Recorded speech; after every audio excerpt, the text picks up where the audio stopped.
Para la coordinación de estudios de posgrado es un gusto tenerlos aquí en una tardecita donde vamos a compartir, vamos a escuchar a nuestros alumnos, vamos a aprender y vamos a estar en este ambiente de aprendizaje, de colaboración, para que nuestros muchachos puedan llegar al fin de su trayecto formativo de la mejor manera y que sean acompañados, pues, por parte de los catedráticos. Quiero agradecer a los alumnos que están aquí, darles la bienvenida, decirles que estamos muy contentos de que se hayan motivado para participar, para que estén aquí esta tarde en espera de escuchar una excelente disertación que tenemos preparada. A los alumnos nuevos, a los alumnos de primer semestre, estos alumnos que se van incorporando, darles la bienvenida y desear que esta jornada sea productiva, que esperamos que despierte el interés en ustedes para que pronto estemos incorporados en estas dinámicas. A los catedráticos que nos acompañan, tanto la coordinación de posgrado como los invitados, les agradecemos el tiempo, el espacio que se dan para apoyar las actividades de la coordinación. A los catedráticos del trayecto de metodología, que son pieza clave para que los muchachos tengan avance en sus trabajos y que semestre a semestre van trabajando de la mano con ellos, puliendo, mejorando. Estos trabajos que nos van a presentar el día de hoy son fruto también del esfuerzo de los maestros del trayecto de metodología. Y por supuesto, quiero agradecer y darle la bienvenida al equipo, felicitar al maestro Gaspar de la Jefatura de Investigación, maestro Gaspar Romo, quien con su equipo de investigación ha desarrollado este evento que pretendemos aprender mucho de él y poder estar más adelante en posibilidades de mejorar. A nombre del profe César Alfredo Ríos Calderón, que es el director de la institución, les mando un saludo. No pudo estar acá, está en un momento de trabajo fuera de la ciudad, pero les manda su saludo y nos reitera y nos desea una tarde exitosa. En nombre de la maestra Bianca Guadalupe Rodríguez Quiñones, nuestra subdirectora académica, también les manda saludar a los maestros nuevos y de decirles que pronto vamos a estar por ahí en sus aulas saludándoles, poniéndonos a la orden para lo que se requiera. Pues, sin más preámbulo, con estas palabras de bienvenida, quiero darle la palabra al maestro Gaspar Armando Romo Osuna, quien es el jefe del área de investigación de aquí de la Coordinación de Estudios de Posgrado, quien nos apoyó con la realización de este evento y que siempre nos pone ejemplo de esa actitud que debemos llevar ante estos retos. Entonces, quiero darle la palabra al maestro y agradecerles a todos, desear que sea muy productiva la jornada y estamos a la orden.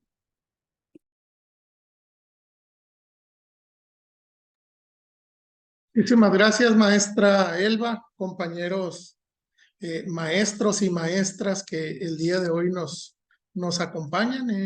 Este tipo de iniciativas pues es producto no solamente de un servidor, sino del equipo propiamente, como ya lo comentó la maestra Elba, nuestra coordinadora de estudios de posgrado. Participan obviamente jóvenes maestros, maestras, que no solamente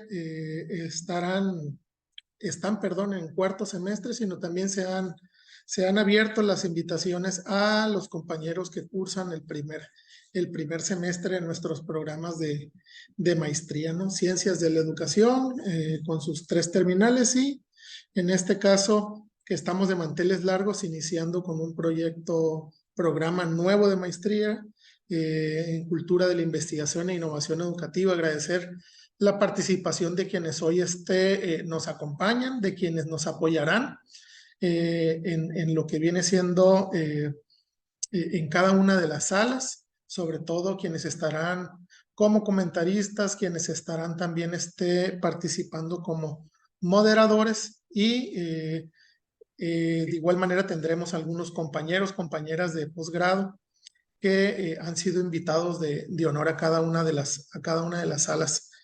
Agradecer también la participación del maestro Luis Jesús Larreta Mendía, que en el día de hoy nos estará dictando su conferencia y que se titula Experiencia formativa en la construcción de tesis, que ya por acá nos acompaña. a la cual me voy a permitir dar lectura a una semblanza académica, una ficha técnica de lo que viene siendo su currículum. El maestro Luis Larreta Mendía es licenciado en educación secundaria con especialidad en historia. Cuenta con maestría en ciencias de la educación con terminal en investigación educativa. Además, tiene estudios concluidos de doctorado en educación. Es tutor a distancia, certificado por la Universidad de Oviedo de España. Da cátedra en el programa de maestría en ciencias de la educación de la Escuela Normal Superior del Estado de Baja California Sur, impartiendo algunas asignaturas en relación al diseño curricular, implicaciones socioeconómicas de la educación en México, metodología de la investigación, entre otras.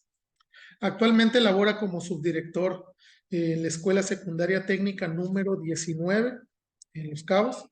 Ha participado como ponente en congresos nacionales e internacionales en el ámbito educativo de la historia, destacando en el Congreso Nacional de Investigación Educativa organizado por Comillo. Es coautor del libro Breve Historia de los Pueblos Mineros, producto académico de colaboración entre la Escuela Normal Superior del Estado de Baja California Sur y la Universidad Autónoma de Baja California Sur. Participó de igual manera, como diseñador del programa de maestría en cultura de la investigación e innovación educativa que oferta nuestra institución actualmente. Le damos la más cordial bienvenida, maestro Luis Larreta. Le vamos a pasar la estafeta y dejar la palabra para que usted pueda compartir lo que tiene preparado para nosotros el día de hoy. Le agradecemos y sea usted bienvenido. Muchas gracias, maestro Gaspar, y felicidades a todo el equipo por volver a revivir el foro de voces del posgrado, porque es un espacio donde entre pares estamos compartiendo lo que se hace, investigación, pero también ayuda a precisamente contribuir a sus proyectos de titulación, a sus proyectos de investigación, independientemente en la modalidad que hayan elegido. Más que una charla teórica, va a ser compartirles la experiencia que yo tuve para elaborar mi tesis de maestría. Porque así como ustedes, yo soy egresado de la maestría de la Normal Superior y me titulé por la modalidad de tesis. En ese momento era la única modalidad, o era la tesis o era la tesis. De mi grupo se titularon algunos compañeros, y bueno, vamos a ir desmenuzando un poco la experiencia y también un poco con lo que he podido yo rescatar del contacto con ustedes. Aquí veo caritas conocidas que ya les di clases, a otros no les he dado clases, no hemos podido coincidir, pero me alimenta mucho sus dudas en torno a la parte de la metodología. Veo muchas ganas, muchos intereses, pero no es en estos espacios donde podemos crear una mesa horizontal, perdón, una horizontalidad en la discusión, donde ver que alguien ya lo hizo, entonces yo también lo puedo hacer. Simple y sencillamente ir entendiendo que estos procesos son de paso a pasito. Si bien yo presento la modalidad de tesis como titulación, ahorita les voy a dar un pequeño planito de cómo, pensando en elaborar una tesis, pueden ir enriqueciendo otras modalidades de titulación, no necesariamente concluir con el proyecto como tal, ¿no? Bien, voy a compartir pantalla.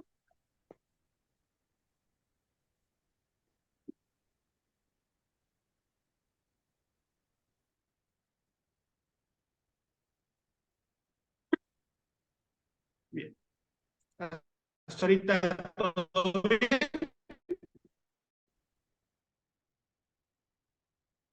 Perfecto. Bien, experiencia formativa en la elaboración de una tesis. Voy a irles mostrando un poco los elementos que yo fui considerando precisamente para ir construyendo la tesis de maestría.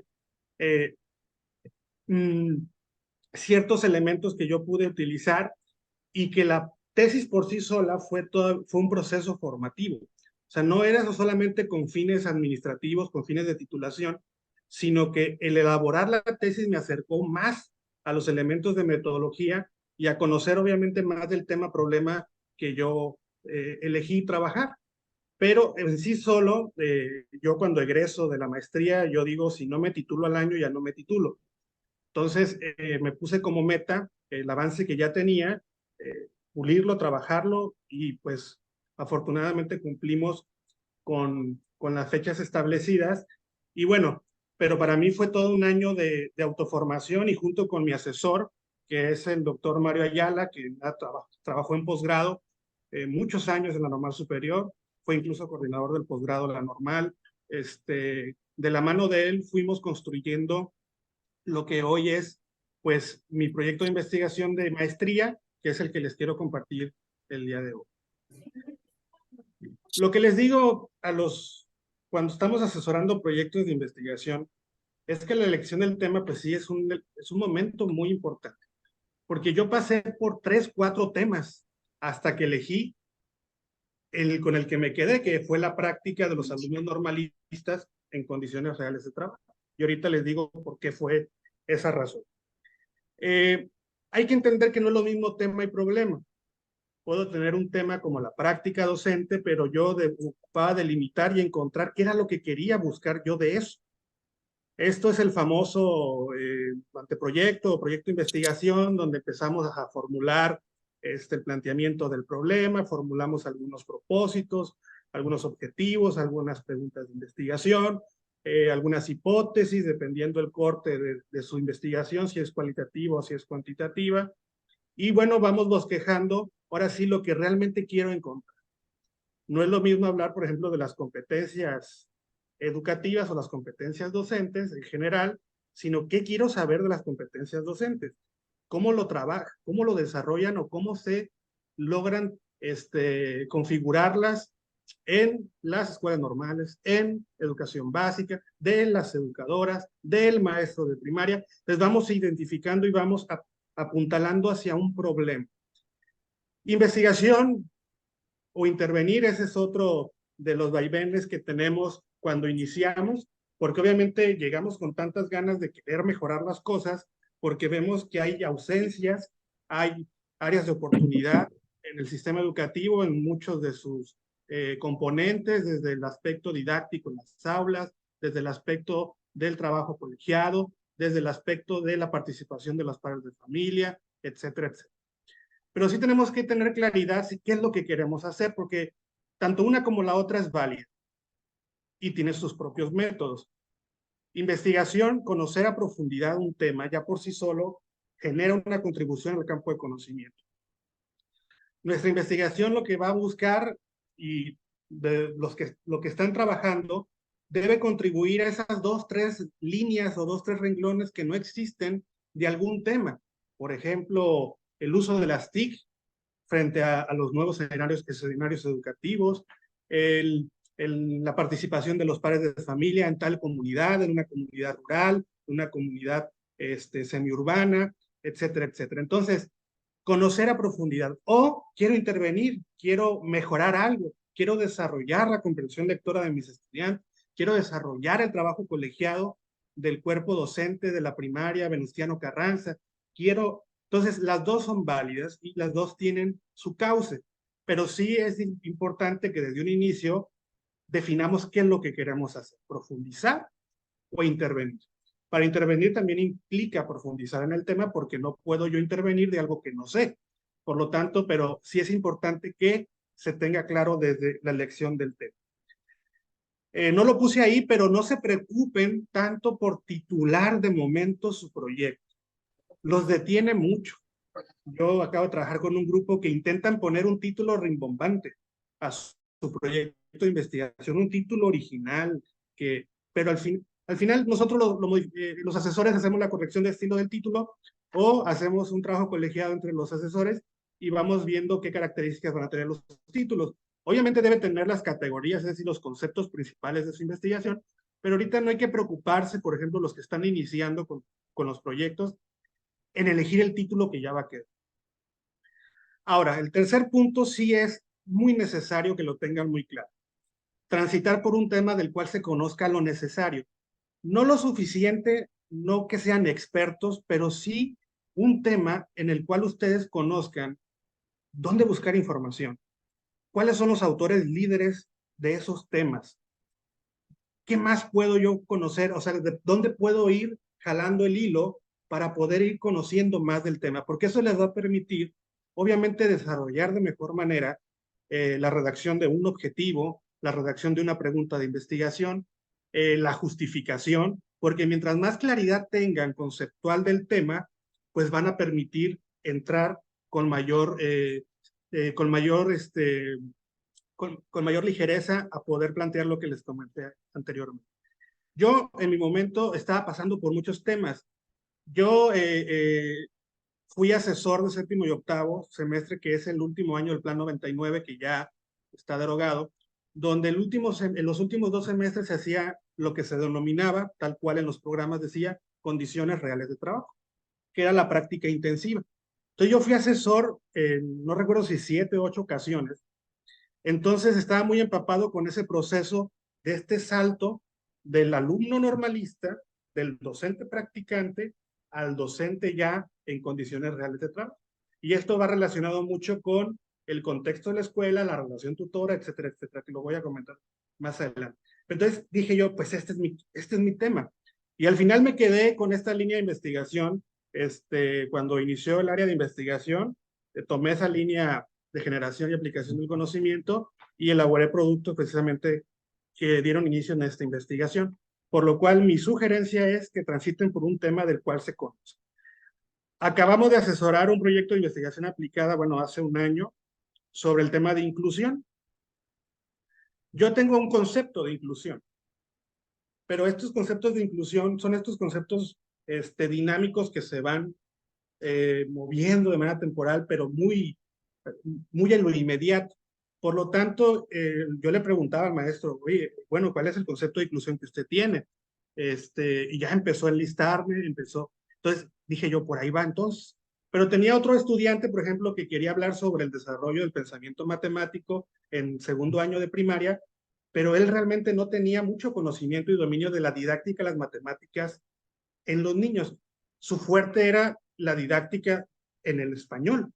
Entonces le digo, bueno, mira, es el misma deficiencia, al final pero vete mejor por la didáctica del español porque veo que tienes mayor claridad en función de cómo poder intervenir. Entonces, esto sí es muy necesario de que ustedes hagan un filtrado de qué es lo que más conocen. Y eso también los va a mover, obviamente, a buscar, y los va a motivar, porque la investigación la tienen que disfrutar, ¿eh? La investigación no la pueden, no puede ser un peso, una mochila pesada en los hombros. La investigación tiene que ser un tema que les guste, que les apasione. No necesariamente a lo mejor de lo que estudiaron como tal, a lo mejor tienes conocimiento cultural de otro tema que está sucediendo en las aulas y te permite entrar de manera ágil, ¿no? Humberto Eco maneja 4 reglas en cómo se hace una tesis. Ese es un libro muy ligerito, lo pueden comprar en la universidad, en la UAP, o lo pueden bajar de manera electrónica, en PDF,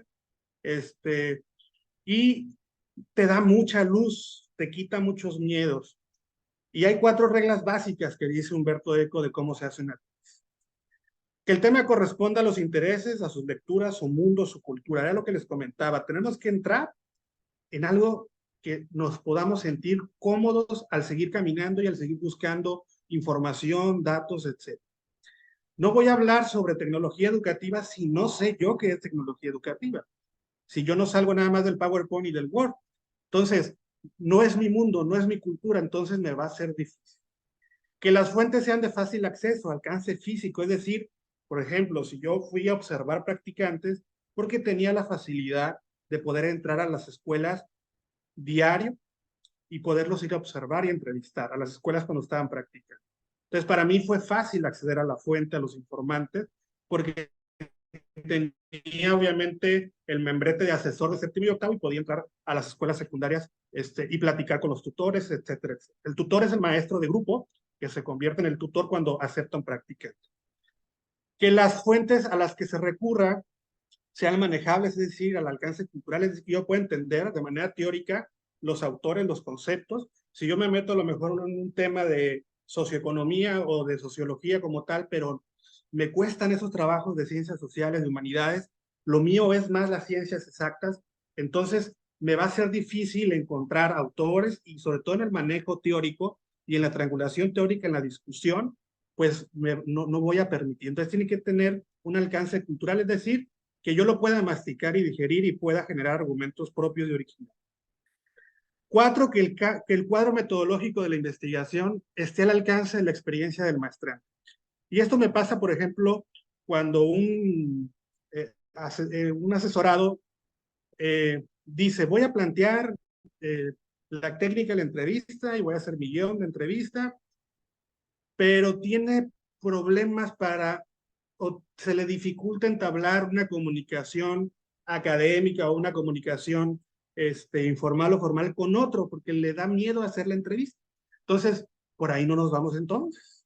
Oye, voy a observar, pero resulta que soy de mente dispersa, entonces pasa una mosca y se me va por allá, aunque yo traigo un guión de observación. No, entonces tenemos que ver qué es lo que sí puedes manejar. A lo mejor lo tuyo es el análisis documental, es decir, revisar planeaciones, revisar bitácoras de consejo técnico escolar, revisar los acuerdos de las academias, y por ahí te puedes ir. O sea, es decir, mi encuentro con un análisis documental, un análisis de discurso. Entonces, necesitamos también cribar nuestras habilidades para el manejo metodológico, ¿no? ¿Cuál es el tiempo para elaborar una tesis? Nos dice Humberto Eco, perdón. No más de 3 años y no menos de 6 meses. Y ahorita les explico por qué nos dice Humberto Eco que son esos periodos que él propone, ¿no? No más de 3 años porque entonces no has logrado realmente delimitar el tema y se ha elegido un tema que no me pertenece, que no conozco. Es decir, le sigo dando y me siento en la computadora, me siento frente a la libreta y no logro avanzar. Hay que aprender a deshacer, decir, este tema no es el mío.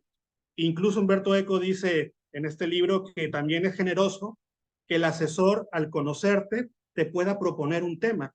Conocerte, es decir, al saber cuáles son tus intereses, cuál es tu formación, cuál es tu experiencia, y que de manera generosa, dice Humberto Eco, dejar que el asesor te proponga un tema. Yo estoy de acuerdo con esta postura de Humberto Eco, pero también hay que darle forma a eso que te está doliendo, porque la doctora Silvia Schmerz decía en el primer congreso de investigación que hicimos ahí en la UAPS, hay que investigar lo que nos duele. Es decir, hay que investigar aquello que aquí lo traigo. ¿Por qué? Porque de aquí voy a sacar esa motivación interna para poder lograr. Ahora, no podemos hacerla en menos de 6 meses, aunque a lo mejor hay eruditos que logran hacer una tesis en menos de 6 meses, pero dice Humberto Eco que simple y sencillamente estudiar por dónde me voy a ir, buscar la bibliografía, ordenar los documentos, redactar el texto en 6 meses, eso se pasa en un abrir y cerrar de ojos. Yo me tardé casi el año, yo apliqué el muestreo de campo, saqué los datos, la información, y el trabajo de gabinete es un trabajo que lleva su tiempo. Entonces el trabajo de escribir, en este caso yo me fui por una metodología que te les voy a presentar, que lleva su tiempo, por lo tanto en menos de 6 meses bueno, dice Humberto Eco, podemos encontrar a alguien que lo haga, está bien. Hay un libro por ahí que creo que se llama Cómo hacer una tesis en 30 días. Todavía lo frenan a un mes, ¿no? Imagínense. Ahora, el cronograma es muy importante porque precisamente ustedes tienen tiempos administrativos que deben cumplir.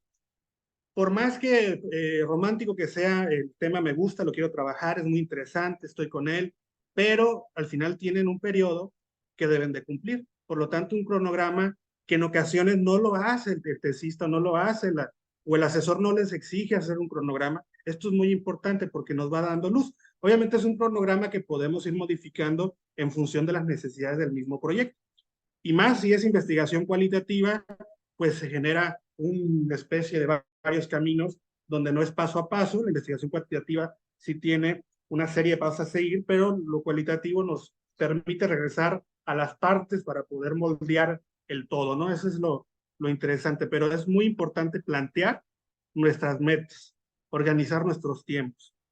La tesis sale poco a poco, el artículo de investigación va a salir poco a poco, el capítulo del libro va a salir poco a poco. Esto no es como una sopa instantánea. Esto se tiene que trabajar y se tienen que generar las condiciones para que ustedes se puedan. Cuando yo estudié la maestría era viernes y sábado. Viernes a las 6 de la mañana, 6 de la tarde, perdón, y salíamos a las 10, y los sábados entrábamos a las 9 de la mañana y salíamos a las 3 de la tarde. Entonces, realmente pude avanzar realmente cuando ya no tenía los estudios de posgrado y me puse específicamente a trabajar en la tesis, y les digo, fue todo un proceso de formación sumamente interesante que incluso a mí me cambió muchas posturas como docente a partir de los resultados que obtenimos. Esto era lo que les comentaba para los efectos de titulación. Si yo me planteo de inicio poder construir una tesis, pues una investigación que se concluya, una investigación que aborde desde la elaboración del marco teórico, el planteamiento del marco teórico, la parte metodológica, el análisis y la aplicación del trabajo de campo, la discusión teórica, eso lo puedo plantear en un escenario para 2 años. Pero como se hubo de manera oportuna y de manera actualizada, se hizo también la oferta de otras modalidades de titulación que pueden ustedes optar, pues bueno, del mismo camino que yo voy planteando, puedo ir sacando un capítulo de libro de temas educativos, dicen los lineamientos, ¿no? Posiblemente tengo un buen avance, que tengo buen material para hacer un capítulo que discute el tema. Maestra, si le faltan ahí me mandan. ¿Perdón? Ah, ok. Entonces, puedo sacar un capítulo de ahí en lo que sigo avanzando. Ok, no se hizo el libro, no lo aprobó Indautor o se cayó la edición. Sigo trabajando. Bueno, sale la convocatoria de alguna revista indexada. Voy a hacer lo que tengo como un avance parcial de investigación. Órale, lo mando. Armo 35 cuartillas y lo mando. Ponle que te lo aprueben.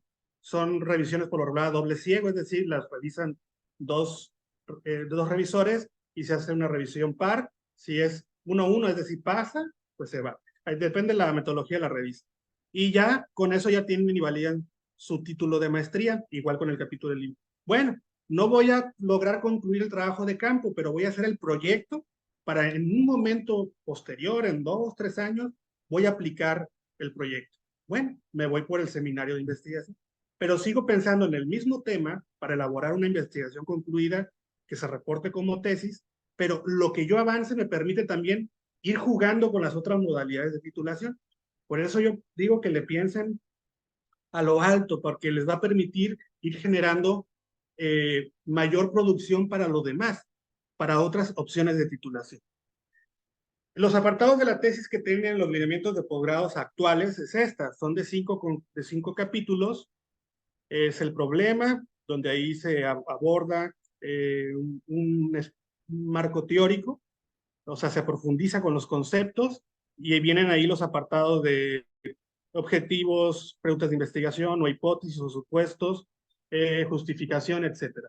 Tenemos la parte metodológica, que es decir, cuando ya elegimos por dónde nos vamos a ir, cuantitativos, cualitativos, me voy a ir por la etnografía, me voy a ir por un estudio fenomenológico, me voy a ir por toda esta variante de metodologías que hay. Presento los resultados, es el trabajo de campo que hago, la aplicación de mis entrevistas, de mis observaciones, de mis encuestas, de los instrumentos que hayan elegido, grupos focales, análisis de documentos, etcétera. Luego viene un capítulo de discusión teórica, es decir, con todos tus resultados empiezas a armar el aparato crítico de relación con tus autores, lo que encontraste en los libros, con lo que encontraste en la realidad, y se hace un triángulo, que por eso le llaman triangulación teórica, porque termina en un discurso propio y original del tesista, en este caso también del investigador. Y conclusiones, bueno, todo lo que entendamos como conclusión de un proyecto de investigación, es decir, los grandes hallazgos y todo lo aprendido durante el proceso. En mi caso, mi tesis se la titulé La práctica como elemento en la formación docente. Era lo que yo les comentaba. Para mí fue muy oportuno ser asesor en ese momento y tener el alcance de esto. Yo revisando ya mi tesis, ya de años atrás, he estado revisándola, sí cometí algunos errores, ya que conozco un poco más de metodología. Me da ganas de arrancar algunas hojas, quemar la tesis, no sé, pero sé que fue un proceso formativo y por lo menos, pues eso pasa cuando revisas textos anteriores, ¿no? Quiere decir que vamos avanzando poco a poco. Entonces, yo lo que quería era problematizar esto de la práctica docente. ¿Qué es lo que aprenden, qué desarrollan los alumnos normalistas más allá de lo prescriptivo de un plan y programa? O sea, en la experiencia, no es por más que lleven a un practicante con una planeación muy elaborada, al final las condiciones del aula, las condiciones del momento te van a implicar una adecuación del ambiente, una adecuación de los temas, etcétera, etcétera. Entonces, este profesor que no es profesor, que es docente practicante, que es practicante, este paso, estos ritos de cómo ingresar al gremio, en este último año de formación del Plan 99, pues se daba mucho. Teníamos al tutor, por ejemplo, al maestro de grupo que se iba al banco y al alumno lo dejaba todo el día solo. Teníamos al tutor que era un compañero consejero constante del practicante. Tenemos un tutor de lejos que deja solo al practicante y todo eso también implica un despliegue de competencias de manera distinta y en cada experiencia. Por eso era particular y a mí me llamaba la atención cómo un alumno que no me cumplía con productos le iba muy bien como practicante, empataba con los alumnos, tenía una conexión, al grupo lo hacía y lo deshacía, explicaba y los alumnos entendían. Y aquella alumna que me entregaba todas las actividades que yo le pedía como maestro, pero al momento de ir a practicar, le daba pena hablar en grupo, le daba pena dar una llamada de atención. Entonces era algo que teníamos que retratar, ¿no? Yo les aconsejo que estos buscadores los tengan como si fueran su aplicación del Netflix y de Amazon Prime. Es decir, que lo tengan ahí en su computadora. Estos repositorios son sumamente interesantes, estos buscadores, perdón. Les van a filtrar mucha información para que hagan su estado del arte, es decir, tienen que investigar sobre su tema. Aquí ponen el tema que a ustedes les llame la atención y les filtra por años y les filtra mucha información que puede ser citada en sus documentos. Entonces hay que aprender a trabajar con estos buscadores. Para mí en la maestría, por ejemplo, para Redalic me fue muy necesario, igual Dialnet. Entonces es sumamente que empecemos con estos hábitos de investigación científica de manera electrónica, ¿no? ¿Qué hacía yo con la información? Hacía mis fichas de manera digital. Por ejemplo, este texto de Ser Maestro, estudios sobre la escuela de Elsie Rodwell, una investigadora del CINVESTAB, de acá del Politécnico. Bueno, ya es investigadora emérita. Yo leía un cachito de estos libros, bueno, leía completo los materiales y los cachitos que yo sentía que eran interesantes, los pasaba y les ponía una página. Luego les ponía una etiqueta, que básicamente es un código, una categoría. Esto me iba a permitir en su momento poderlo relacionar con la codificación que iba a hacer o con la categorización que iba a hacer más adelante de mis entrevistas y de mis observaciones. Yo apliqué entrevistas y yo observé a los practicantes. Esto me permitió generar unos ficheros tanto de artículos de investigación como libros teóricos, y tenía organizada mi información de esta manera. Bueno, en la parte de la metodología, había una frase de Juan Luis Álvarez Gallú que me llamó mucho la atención, que dice así, tal cual: los métodos sirven al investigador, nunca el investigador es el esclavo de un procedimiento técnico. Entonces me dio mucha tranquilidad porque yo decía, tengo que llevar la metodología tal cual, pero cada vez que leo más sobre metodología, hay mayor flexibilidad y libertad en función de los contextos, en función de los sujetos, porque no somos predecibles. Si bien hay metodologías que son muy acuarteladas en sus pasos, pero hay aproximaciones a la metodología, hay elementos que yo tomo, pero mientras vaya dándole luz a respuestas que vayan abonando a las preguntas de investigación, a esas respuestas, que no son preguntas de los libros, porque eso decía mi asesor, el doctor Marayala. Si haces una pregunta de investigación que está en un libro, eso es una pregunta de ignorancia. Es decir, tú no lo sabes, pero está en el libro. Una pregunta de campo, de investigación, es una pregunta que se va a contestar con la aplicación de los instrumentos de campo. O sea, necesitas ir a observar, necesitas ir a entrevistar, necesitas ir a encuestar, porque esa información no está. Entonces, ahí me permitió y yo sí me dejé llevar mucho por él y me dijo, ¿sabes qué? Tú vas por una situación etnográfica, pasas semanas en la escuela observando a un practicante, te vas a otra escuela y vamos girando. Entonces él me propuso, vámonos por la etnografía. Bueno, la etnografía es describir y analizar a las personas de un sitio, estrato, contexto determinado, lo que hacen usualmente. Entonces yo me ponía a observar a los practicantes en sus clases, empezaba a ver los comportamientos y reacciones de los estudiantes, lo anotaba en mi bitácora, luego entrevistaba al practicante sobre las experiencias que habían vivido, etcétera, etcétera. Entonces, estábamos describiendo lo que estaba pasando. Pero esos significados y esa resignificación que le daba la práctica el estudiante era porque estaba viviendo en ese momento la práctica. Es decir, la misma práctica le alimentaba una experiencia al estudiante donde estaba resignificando su quehacer. No era un momento, aquí entran elementos de la práctica reflexiva, donde pensamos antes, durante y después de la práctica. Entonces, era darle voz a eso que estaba desarrollando el practicante en ese momento, en esos 45 minutos donde daba la clase. Luego, cuando apliqué las observaciones y las entrevistas, perdón, apliqué las entrevistas y luego me puse a observar, ya tenía mucha información. Le digo, ¿qué hago ahora con la información? Me dije, ¿sabes qué? Nos vamos a ir por la teoría fundamental. Yo, ¿qué? ¿Qué es eso de la teoría fundamental? Entonces, la teoría fundamental nos genera una serie de elementos, de pasos para hacer, qué hacer con las entrevistas, qué hacer con las observaciones.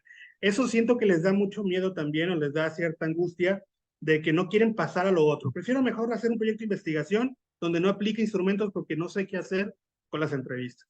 Créanme que no es algo que ocupe una formación específica. No, no, no, no, no.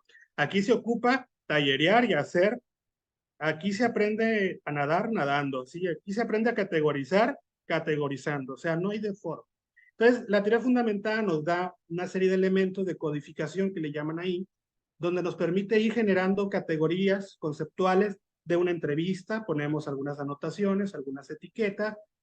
Dice la teoría fundamental que ocupamos hacer esquemas, es decir, ver en un primer plano cómo se va armando el juego de categorías. Por ejemplo, mi categoría central es práctica docente, como está en el título, y formación docente. Formación docente entendida como un modelo de formación que tiene varios elementos que forman a un profesor y que está listo para trabajar en las aulas y en las escuelas. Práctica docente, un elemento de la formación, pero que no es el único elemento que forma a un docente. Entonces yo me problematizaba también con la frase de la práctica hace al maestro y generé una ponencia a partir de la investigación, la práctica hacia el maestro, es decir, en pregunta, ¿realmente la práctica es lo que nos va a formar como docentes o hay otros elementos constituyentes? Lo vamos a platicar ahorita.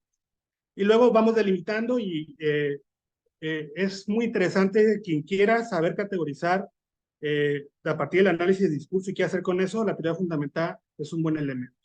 Por ejemplo, yo que es lo que hice aquí, porque este formato lo encontré en el libro de María Bertelli, donde nos dice, ella hace un trabajo etnográfico, y bueno, y propone estos esquemas. Yo lo que hice fue vaciar, por ejemplo, la entrevista, y ponerle un número a cada renglón. Y ese renglón, yo elegía, por ejemplo, una partecita, y ponía aquí yo una palabrita, lo escribí las entrevistas yo las imprimí, las traía conmigo todo el día, iba a la secundaria a trabajar, daba clases de historia, en las horas libres me ponía a seguir revisando las entrevistas, etcétera. Hoy volví a revisar las entrevistas y encontré más cosas. Entonces dije, a lo mejor por aquí era el asunto también. Entonces, en esa parte, dejé mi correo, ahí les puedo enviar unos materiales, ahorita les doy mi correo a los que me están pidiendo libros sobre la teoría fundamental, ahorita les pongo mi correo y me envían uno y yo les regreso con los libros que tengo sobre teoría fundamental. Y entonces esto me permitió a mí ir generando, ahora sí, que la investigación fuera caminando sola. Encontré cosas que yo no pensé, por ejemplo, cuando les preguntaba a los alumnos, oigan, ¿y qué materia creen que les contribuyó para su formación como docente? Y yo no sabía ni por dónde meterme. Obviamente yo estaba como una estatua entrevistando, ¿no? Pues yo creo que nomás, profe, práctica docente y planeación. las demás no. Entonces el que daba clases en ese momento de bases filosóficas y legales del sistema educativo pasó de lejos, el que les habló de desarrollo de los adolescentes pasó de lejos. Ellos empezaron a valorar, y fue una coincidencia que empecé a ver en las entrevistas, donde ellos estaban valorando lo que era instrumental, lo que era aplicable según ellos a una planeación y a una intervención. Pero, por ejemplo, no logramos como escuela formadora que viera de manera integral, porque es importante, por ejemplo, la materia de bases filosóficas y legales del sistema educativo mexicano. O sea, que le da una identidad como docente dentro de un sistema, que tiene una función social y política dentro de un sistema educativo. Por lo tanto, eso no lo logramos concretar. Pero sí me hablaban, por ejemplo, ¿qué desarrollaste? Control de grupo, profe. Y en la normal no damos una clase de control de grupo. Ellos lo miraban como una cuestión disciplinar militar. El alumno guarda silencio, toma su lugar y escucha. Eso para ellos era el control de grupo. Y yo decía, híjole. No, y entonces yo a partir de ahí empecé a cambiar ese concepto en mis clases y les hablaba de manejo de grupo. Es decir, cuando ustedes van a dar una instrucción, los alumnos obviamente los tienen que escuchar. Pero olvidémonos de esta obsesión del control, les decía yo. Pero eso ya fue después con otros grupos. Ahora, ¿qué hice con las etiquetas de acá? Que yo ponía donde dice categorías y propiedades. Las empecé a vaciar en un colorama, es decir, ponía la etiqueta y ponía la línea, no sé si alcanzan a ver, por ejemplo, aquí dice 3032 en la primerita del lado izquierdo, 3032, que era la línea que pertenecía aquí, a estas líneas. Ya que las tenía en un primer plano, empecé a ver las entrevistas, las coincidencias, y les ponía de un solo color. Por ejemplo, control de grupo la puse rojo. Este me habla control de grupo aquí, me habla de control de grupo allá, me habla también de acá. Entonces, ahora, vi estos juegos de roles cuando les preguntaba, es que él se sentía practicante, él se sentía docente practicante, o sea, había un encuentro con la identidad docente en si ya soy el profesor, o si sigo siendo el estudiante y se me permite equivocarme, o ya me configuré como docente, ya estoy listo para el examen de UCICAM y ya soy un profesor hecho y derecho. Entonces, había un encuentro con esa identidad que lo fui buscando. Entonces, es algo que yo no tenía previsto, que la identidad docente no se concreta, perdón, pero sí tiene un peso mayor en el aspecto de la práctica. Es decir, ahí la identidad se pone a prueba. Y así encontré varias categorías. La teoría fundamentada nos habla de hacer esquemas, empecé a hacer esquemas para ver cuáles eran las categorías centrales, luego las dimensiones o subcategorías, depende de los autores, es decir, las categorías se acompañan de otros conceptos, pero todo esto salió del trabajo de campo, yo no le impuse. Si bien yo sabía que mis categorías a priori o centrales iban a ser la práctica y la formación docente, pero salió otra información que tenía que ir a teorizar, como manejo escénico. ¿Por qué le llamamos manejo escénico o manejo del escenario? Que me lo decía un practicante. Entonces, íbamos ahí trabajando. Esto, por ejemplo, es parte del temario. Yo encontré que la práctica, como elemento de la formación, que es vivir la experiencia, es decir, les quema las ansias de estar en los grupos, prefieren estar en los grupos de secundaria que estar en las aulas de la normal. Hablaban de los logros, por ejemplo, aprendieron a diseñar actividades, manejo escénico, control de grupo. El juego de roles estuvo muy determinado por la relación tutora. La parte de la práctica docente, perdón, la práctica reflexiva, y luego el ser docente como identidad, una función social y una función didáctica. Entonces ahí empecé a agrupar las categorías. Ellos miraban que contribuían de alguna manera a la sociedad, pero también iban desarrollando, entendían que su función era operar un programa de estudio y diseñar actividades para ese programa. Ese chip lo tenemos muy metido los normalistas. Por eso ahorita nos cuesta mucho trabajo entender la nueva escuela mexicana cuando nos hablan de codiseño. Estábamos muy formados en operar programas de estudio y no a proponer temas, que es donde nos estamos encontrando, y hay un replanteamiento de la práctica ahorita con la nueva escuela mexicana, porque el libro de texto cambió de forma y por lo tanto la práctica va a cambiar de forma. Entonces, la teoría fundamentada lo que orilla estas o párrafos cortos, generamos conclusiones a partir de todas las categorías. Se le llaman teorías de medio rango también, o sea, teorías que no son las macroteorías como las teorías psicogenéticas de Piaget, sino teorías de medio rango, teorías sustantivas que me explican algo en ese contexto con esos sujetos y que tiene valor como una macroteoría. Entonces, la práctica es un elemento en la formación docente y es efectiva si se relaciona con otros componentes. Un saber psicopedagógico, un saber cultural, un saber didáctico, y entonces vamos configurando, pero la práctica por sí sola no nos forma. Les dejo una pregunta en el aire. Hagamos la prueba. Metamos en una primaria a puros profesores que tengan 20 años de servicio. La lógica me dice que a mayor experiencia, mayor aprendizaje. Ustedes me dicen, ya en su experiencia local, ¿qué pasará con esa primaria? ¿Llegarán a buen puerto? Pues meter a puros maestros de 20 años de servicio porque creamos que, como ha practicado mucho, conoce mucho. Pero si no se reflexiona sobre lo que hace y si no se teoriza, en la práctica no se configura como un elemento formador, sino incluso la práctica puede atizar ciertos males educativos. Por ejemplo, estos maestros que están acostumbrados mucho a gritarle a los alumnos y hoy que se les dice, oye, ya se les reconocen ciertos derechos a los niños y a los adolescentes, ya no puedes estar gritándoles y decirles así. Oh, pero es que yo siempre lo he hecho así y así funciona. A eso me refiero, que la práctica puede arraigar ciertos males docentes, ¿no? El saber de enseñar, el saber didáctico se configura en que yo tengo que aplicar situaciones didácticas y las tengo que llevar a la práctica. Es decir, las tengo que llevar y evaluar. O sea, ese saber didáctico, aunque sea teórico, se concreta ahí. Esto según los estudiantes normalistas que entrevisté, ¿no? El alumno practicante experimenta un cambio de postura. O sea, emigra a ser del alumno de butaca de la normal a ser ya ser el docente de la tarima, ¿no? De la cátedra. Entonces, empieza a experimentar ciertos cambios. Y bueno, la cultura escolar le va resignificando ciertos símbolos de que tiene que ver cuando empieza a verse como parte del gremio. Incluso hay escuelas donde a los practicantes los invitan a la posada o al día del maestro, ya se siente parte del gremio y eso también genera un actuar,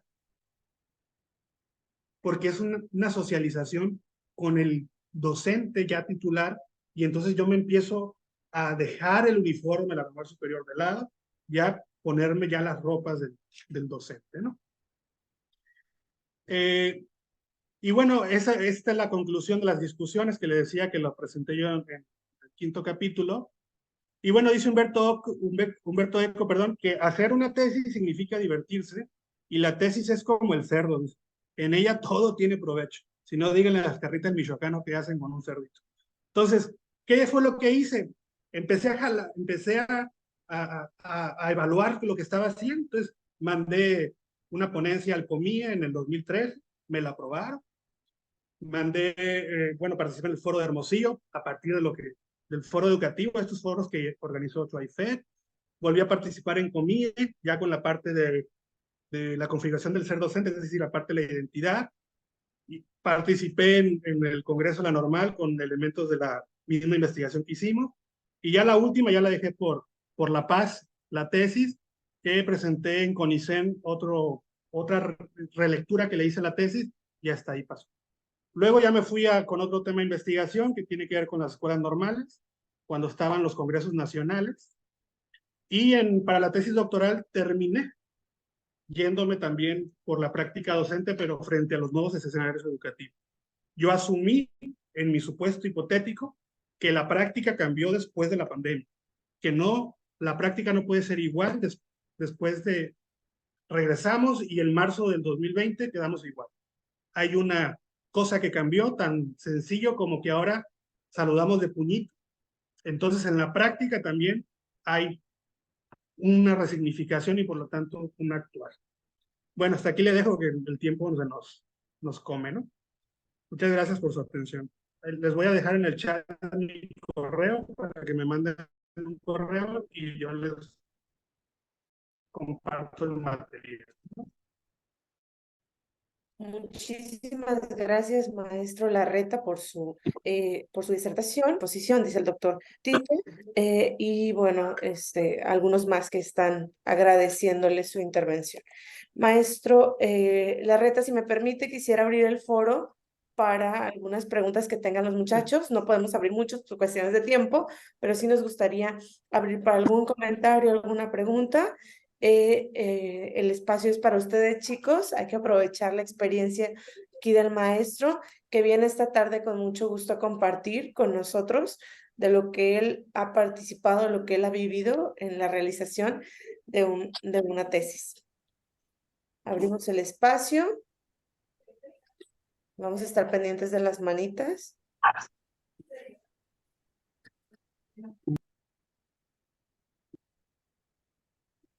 Todo quedó muy claro. Yo creo que todo quedó muy, muy claro, maestro. Vamos a ver. No tenemos ningún comentario. ¿Algún compañero catedrático que quisiera abonarle a la experiencia del doctor Larreta? Que quisiera hacer algún comentario, ¿cómo les fue? Maestro Tito, doctor Tito, adelante. Hola, ¿qué tal? Luis, muchísimas gracias por la exposición. La verdad fue no solamente clara, sino sumamente pertinente, ¿no? Porque muchos de los trabajos que están haciendo los compañeros y las compañeras en el programa de maestría, particularmente en el de Ciencias de la Educación, pues están precisamente en esa fase, ¿no? Digamos, del diseño metodológico, en donde se requiere fundamentalmente pues decidir, ¿no? La forma en la que uno va a abordar el problema que fue construyendo, ¿no? Y los compañeros y las compañeras de primer semestre, por supuesto, tanto de la maestría en Ciencias de la Educación como la de Cultura de la Investigación e Innovación Educativa, pues están, digamos, como en ese proceso de reconocer, ¿no? Cuáles son esos problemas que pudieran dolerles, ¿no? Y que de alguna forma u otra pudiera emerger desde ahí eh, este, pues su proyecto de investigación, ¿no? Entonces, creo que la exposición que hiciste, Luis, pues fue en ese sentido muy importante, pues, ¿no? Para esta nueva, para esta nueva era de Voces del Posgrado, ¿no? Y además, a mí sí me gustaría como preguntarte, porque todo el trabajo que hiciste de codificación, pues lo hiciste, digamos, como de manera artesanal, ¿no? O utilizaste alguna aplicación, algún programa que te pudiera permitir, digamos, como a lo mejor otras posibilidades, ¿no? Estoy pensando, por ejemplo, en el Atlas T, que es una de las, digamos, Sí. como herramientas que ahorita estos compañeros y compañeras pues están como explorando, ¿no? Entonces, ¿cómo ves, digamos, bueno, cómo fue tu experiencia esta a la distancia y reflexionar tu experiencia, digamos, a la luz de estas nuevas posibilidades que te dan las tecnologías de aprendizaje, de conocimiento, ¿no? Pues mira, no, muchas gracias por tus palabras, Tito. Cuando yo terminé ya la tesis, resulta que me comisionan para ir al Centro Regional de Hermosillo. ¿Cómo se llama? Le cambiaron el nombre, ¿no? El Cresón, ¿sí, no? Razón, perdón. Sí, el Cresón. Y ahí era un encuentro de investigación y había talleres cortos y me metí a un taller de Atlas T. Cuando vi el Atlas T, dije yo, el tiempo que me hubiera ahorrado. O sea, realmente si ya está en la tecnología ahí, está el recurso, yo los invito a que lo experimenten, prueben, ensayen, porque el mismo Atlas T también te hace los esquemas. Y eso yo los hice de manera artesana. Entonces, el Atlas T es un buen recurso, sin duda. Yo cuando ya lo encontré, ya había concluido el proyecto. Además, parecería, perdón, nada más rápido para a Sí, ver claro. si podemos seguir dialogando.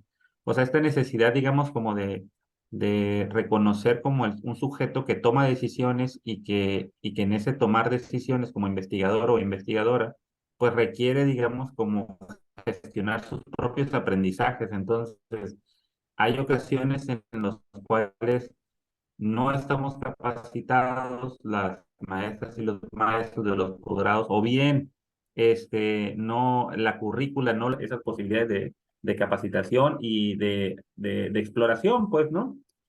Claro. ¿No? Sí, sí, sí. Hay que Bien. seguirnos moviendo, porque si no nos movemos, híjole. Gracias, Luis. Un abrazo. Gracias, Gracias, man. gracias a ambos. Nos contagian, ¿no? Ganas de aprender. Del Atlas sí tenemos pendiente también una capacitación y esto nos invita a seguirnos preparando. Tenemos la intervención de la maestra Cintia Magaña de Ciudad Constitución. Maestra, bienvenida, adelante. Muchas gracias, maestra. Doctor Luis, pues primeramente felicitarlo por la excelente participación y clara, ahora sí que participación de lo que usted está haciendo referente al trabajo que hizo. Sin embargo, yo me quedo con algo muy importante y significativo como retroalimentación para el trabajo que estamos emprendiendo en las áreas de metodología, que de una u otra manera es uno de los principales conflictos en los cuales se enfrentan los estudiantes. Es que, por ejemplo, al momento que el doctor Luis establece, bueno, estos son los apartados de la tesis, que es el problema, la metodología, los resultados, discusión, conclusiones, el centrarnos en el elemento clave que es el problema, ¿no? Pero para llegar al problema, siempre, es muy importante desde mi punto de vista que nosotros como docentes empecemos identificando con nuestros estudiantes la importancia de elaborar el planteamiento del problema y hacer el ejercicio de la problematización, porque en esa parte yo siento que los estudiantes es la principal limitante que tienen. Entonces, al hablar en términos de investigación, pues se me dice, ok, por cuestión de cultura, como que todos le tenemos miedo a la tesis, ¿no? Porque decir, ¿qué tengo que hacer? Los procesos que debo de llevar, debo de comprobar lo que yo estoy manejando, pero efectivamente, de acuerdo a las metodologías y a las formas en las que tú vayas haciendo la investigación, es el camino que vas a ir orientando y efectivamente, pues son experiencias que van fortaleciendo la misma experiencia profesional, la misma experiencia como investigador, pero yo sí me he dado cuenta de que como investigadores y como catedráticos, a veces no nos centramos en esa parte. Cuando el estudiante o el investigador sabe identificar cómo hacer la redacción de su planteamiento del problema, pero antes de eso, problematizarse para precisamente por identificar de dónde va a partir, es ahí como que lo que nos abre pues el camino para poder llevar a cabo los otros apartados de la tesis, que de una u otra manera pues tenemos ese referente pues. Sería todo. Miguel Martínez dice que sí, gracias, maestra Cindy. Miguel Martínez menciona que problematizar es analizar y en veces pensamos que problematizar es encontrar problemas, o sea, cuestiones negativas, pero no es someter al análisis algo. Y entonces empezamos a generar un problema muy amplio y eso los detiene mucho. Entonces tienen que ir, el asesor o el maestro de metodología tiene que ayudar a irlos ubicando y ubicando y ubicando. Y casi hablarles, mira, esto es como un estudio de caso. Tu escuela puede generar un conocimiento que puede generalizar hacia otras escuelas. Ahí no está la teoría psicogenética de Piaget.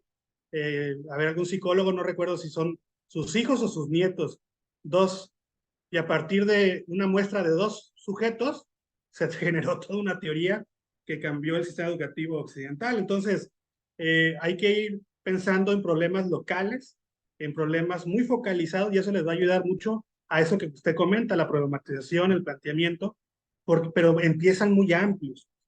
Hay que irlos aterrizando poco a poquito, hasta que llegue aquí como una pirámide invertida. Yo les digo, a ver, veamos la película, veamos una fotografía, divídela en 9 cuadritos como un gato, y decide qué cuadrito es el que quieres. Así es, del aula, de la práctica docente, de la escuela, qué partecita es la que quieres ver. Pero esa partecita te va a generar un documento, o sea, amplio hasta donde tú decidas. Y yo creo que es uno de los, perdón, maestro, yo creo que es uno de los conflictos, ¿no? que más tenemos, el ir delimitando. El ir delimitando, a veces queremos hacer demasiadas categorías y muy amplio el espectro de la investigación y eso también a veces obstaculiza que podamos terminar, ¿no? Entonces, muy adecuada la observación de la maestra, muy atinado el comentario. Y bueno, en este caminar de ir construyendo, pues va reaprendiendo uno. A veces se plantea unos objetivos al inicio, pero a manera que vas investigando, pues vas cambiando también la ruta, ¿no? Y esta parte nos permite reaprenderlo. Muchas gracias a ambos por la intervención. Tenemos una última intervención por acá, una pregunta en el chat. Del maestro Ricardo Bailón Valencia, que dice: doctor Larreta, gracias de antemano por su conocimiento. Mi pregunta es, ¿qué pauta puedo seguir para elaborar el enunciado de mi tesis? Saludos cordiales. Sí. Nada más, me gustaría saber a qué se está refiriendo con enunciado. Si con el título, con el supuesto hipotético, no sé si quiere abrir micrófono. Con el título, ok. El título va a tener, los títulos son cortos, y deben de tener las categorías centrales. Es decir, si yo abro, por ejemplo, su capítulo de marco teórico y habla usted, por ejemplo, el uso de los recursos didácticos en la enseñanza de las matemáticas, mis categorías del enunciado del título tienen que tener ese soporte en el marco teórico. Mis preguntas de investigación deben decir cuáles son los recursos didácticos pertinentes para la enseñanza de las matemáticas en niños de primer grado. Entonces, mis preguntas siguen dialogando con las categorías. Las categorías son esos conceptos que yo pongo en el título. Que yo les ejemplifico del uso de los recursos didácticos con la enseñanza de las matemáticas en primaria, ya me está generando dos categorías. Pero esas categorías son iniciales y se tienen que definir. Pero en el trabajo de campo hay que tener la apertura de que salgan otras categorías y no dejarlas. No, esta no me interesa. Lo que me está diciendo el profesor, no, eso no me interesa. No, por ahí te está diciendo algo. Es un proceso de inducción. Sobre todo en el mundo cualitativo, que es donde yo me muevo, es ahí. Salen. Por ejemplo, cuando yo empecé a analizar los documentos que se hacían, los resolutivos del Congreso Nacional de normales, decían unos temas, pero empezaban a salir otros en la discusión, en las relatorías. Y yo me puse a estar viendo realmente cuáles eran los temas centrales que tocaba el Congreso Nacional de Normales. Y entonces estaban tocando otros temas que no estaban ahí. Entonces hay que permitir que la lectura, que le llaman análisis de discurso, permita. Pero un título sí tiene que tener los conceptos que yo voy a encontrar en un marco teórico, pero que también en un trabajo metodológico de campo también respondan a esos dos conceptos o tres. No puede tener muchas categorías un título porque si no se va a perder. Eso sí, tiene que tener, yo manejé dos nada más, por ejemplo, y subcategorías.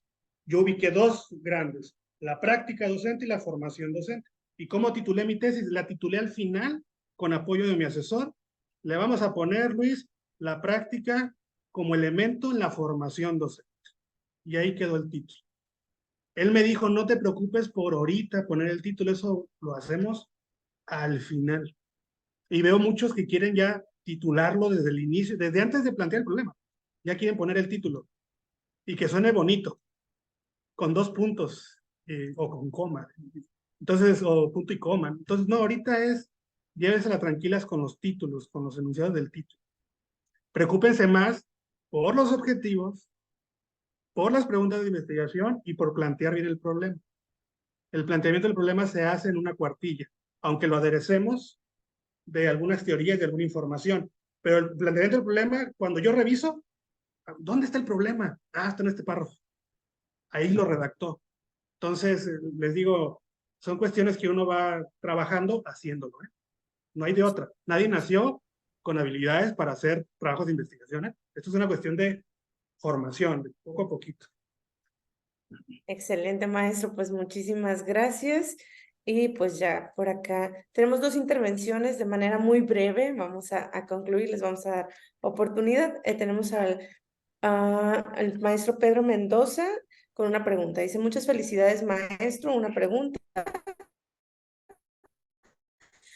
Cuando 2 temas se pudieran enlazar en tu tesis, pero tienes que estudiar uno solo, pero los 2 te interesan, recomendaciones para ir por buen camino.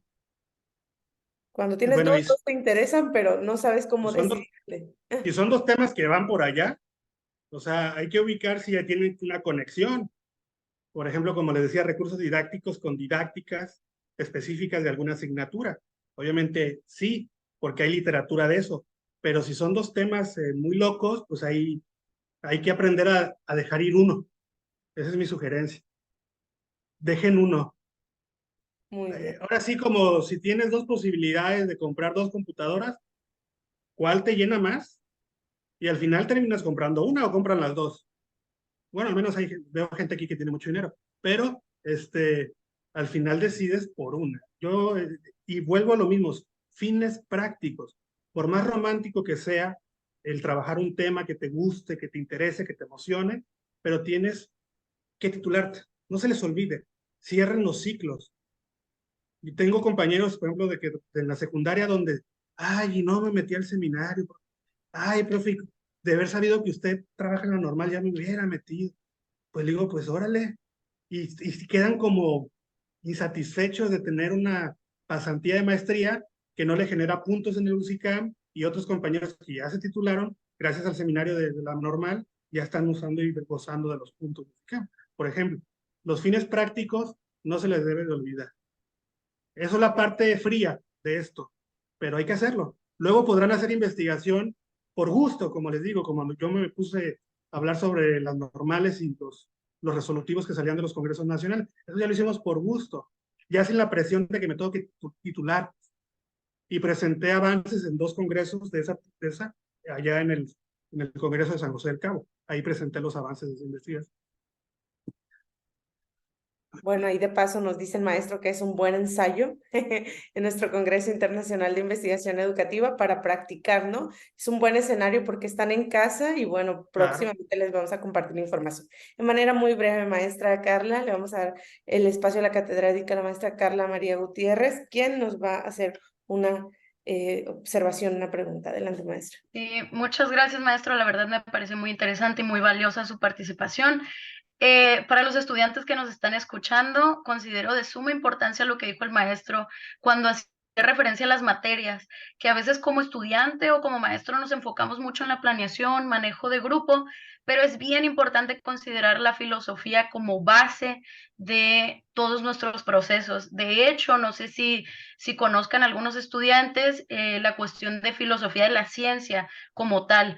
Entonces, la filosofía de la ciencia se encarga de justamente delimitar, analizar las bases en que está sustentada la práctica científica. Entonces, bien importante que no dejemos eso de lado, aunque nos parezca un poco romántico la cuestión filosófica, no es de esta manera y al contrario nos va a servir mucho en nuestros trabajos de investigación. Y acertó el comentario de la maestra Carla, y hay que empezar a leer del tema que les llame la atención y leer investigación de ese tema. Ahora que estuve en San José del Cabo, un alumno traía un tema sobre la falta de desarrollo de pensamiento matemático, y encontró un artículo nuevo, muy nuevo, creo que tiene 2 años o 1 año, que él decía que no aprenden matemáticas porque tienen deficiencias del ciclo anterior, el ciclo anterior, el ciclo anterior. Ok, era su supuesto. Y encontró un artículo que maneja el concepto de ansiedad matemática. Y le dije, a ver, vamos escarbando un poco más ese concepto. Entonces es la angustia frente al estudio de las matemáticas, donde las emociones también entran en juego en el aprendizaje, eso ya lo saben. Somos sujetos que pensamos y que sentimos. Y yo me quedé con ese tema, porque yo, por ejemplo, yo batallo mucho con el inglés, no se me da. O sea, ahí medio lo mastico, pero entonces encontré otro concepto que se llama ansiedad lingüística, que es la angustia y preocupación frente a la clase de otro idioma.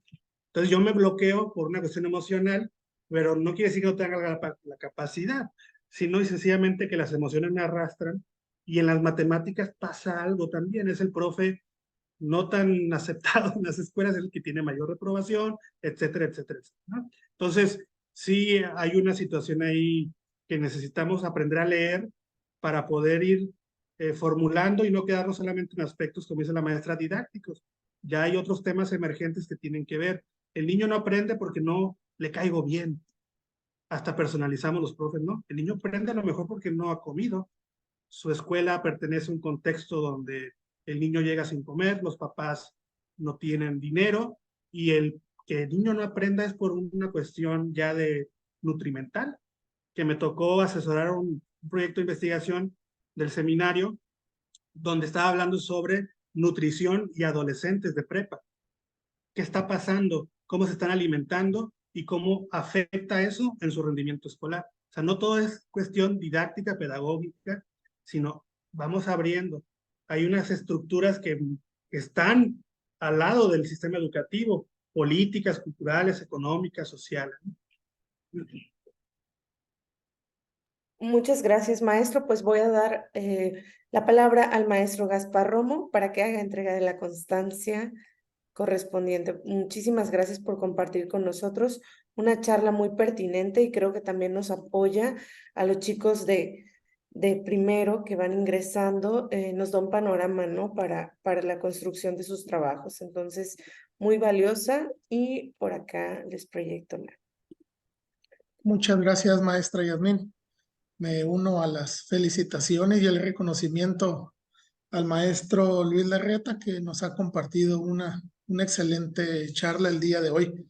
Y que, como dicen, finalmente esperemos, confiamos en que tenga impacto, que incide en la formación de nuestros maestrantes.